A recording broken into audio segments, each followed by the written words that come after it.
Well, I'm in the Christchurch City Council. We've been in lockdown since just after 2 o'clock this afternoon. It's now nearly 8 o'clock at night. Really, I think the Prime Minister's just given you the most latest up-to-date information. But this is a real terrible, terrible tragedy and attack on our city and on New Zealand and on our community. And for all places in the world, Christchurch is a peace city. We pride ourselves on being multicultural, on being open and diverse and inclusive. And this really strikes to the heart of so many. I think the 2 points that I would make is that this is a place where there is no room for hate, no place for hate in our city. And this is not who we are. And it was refreshing to hear the Prime Minister make that statement as well. This is not who we are as a country. It is not who we are as a city. And it is not who we are as a community. And indeed, that's what the Prime Minister, she said. She's calling on New Zealanders to stay strong and show compassion. I mean, there you're used to earthquakes, for example, and living a little bit on the edge regarding earthquakes. But for such a terrorist attack, such a severe attack to take place during Friday prayers is extremely, extremely shocking. There are no words to describe the shock at this event. Christchurch has been through so much. We've been through the earthquakes. We had severe flooding, we've had severe fires, and now we've had this terrible terrorist attack.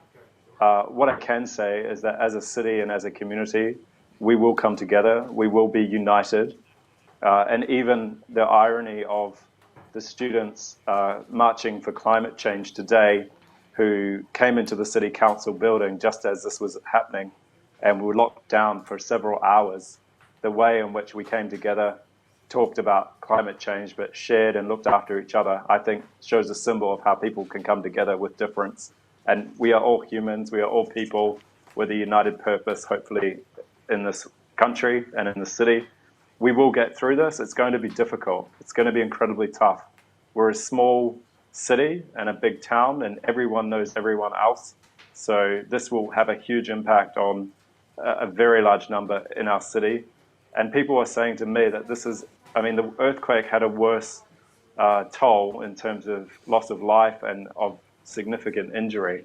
But to have something so deliberate and so horrible be done to us is just quite shocking for so many people to handle. And Yani, details are emerging slowly on the investigation, but we do understand one of the perpetrators could be an Australian national. Yeah, I have no information about who has committed these acts other than what's been in the media. I have made contact with the local community who I've worked for over the last 20 years. And, you know, it wasn't someone that, as I understand it, that was known to that community. But again, it's very early days. It's better for the police to answer those sorts of questions. As a city councillor, I represent the Linwood ward where one of the mosques is located.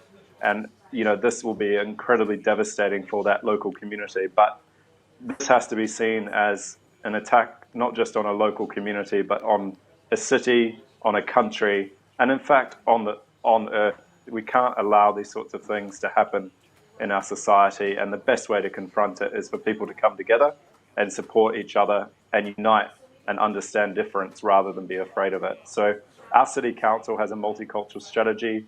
We have a vision where love and respect is at the heart of it, hospitality and inclusiveness for all, and that will continue and that will strengthen following what has happened today. We will be coming together and supporting those that need it. Our thoughts and prayers are obviously with so many people that will be affected by this, and similar to the earthquakes, I can only imagine that although there will be a direct impact on the community in Christchurch, there will also be one on Yani Johanson, I'm afraid world. we're running out of time, but messages of condemnation coming as well from Europe today.